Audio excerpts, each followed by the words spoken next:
बुलढाण्याचे शिवसेना शिंदे गटाचे आमदार संजय गायकवाड हे वादग्रस्त विधाने करण्यासाठी प्रसिद्ध आहेत। ते साधे बोलतच नाही, वादग्रस्तच बोलतात। त्यांना उपमुख्यमंत्री एकनाथ शिंदे यांनी तंबी दिली, पण ते सुधारायला तयार नाही।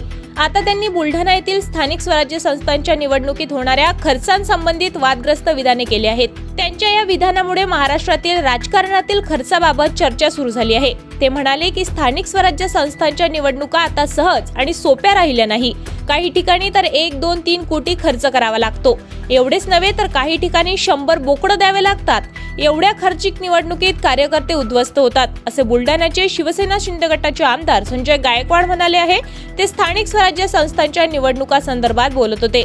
पुढे ते म्हणाले की इतक्या महाग निवडणुकीमध्ये कार्यकर्ता उद्ध्वस्त होतो, त्यामुळे आमची प्रामाणिकपणे इच्छा आहे की जे धोरण चिखलीचे ठरेल, जे मलकापूरचे ठरेल, ते धोरण जर बुलढाणा येथील ठरत असेल तर आम्ही युतीला तयार आहोत, असे ते यावेळी म्हणाले।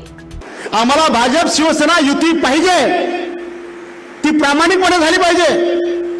कारण आमदारकीला विधान आम्ही युती करतो, आम्ही लोकसभेला युती करतो, आणि ज्याला छोट्या कार्यकर्त्यांची गरज येते आपण कार्यकर्त्याला वाऱ्यावर सोडतो।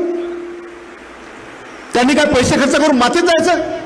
आता काय जिल्हा परिषद, पंचायत समिती, नगरपालिका निवडणुका सोप्या राहिल्यात? 1-1, 2-2 कोटी, 3-3 कोटी, काही ठिकाणी तर 100 बोकडे एका जणाकडून। इतके महाग निवडणुकीमध्ये कार्यकर्ता उद्ध्वस्त होतो। आणि म्हणून प्रामाणिकपणे आमची पण इच्छा आहे की जे धोरण चिखलीचं ठरल, जे मलकापूरचं ठरल, जे खामगावचं ठरल, तेच धोरण जर बुलढाण्यात ठरत असेल तर आम्ही युतीला तयार आहोत।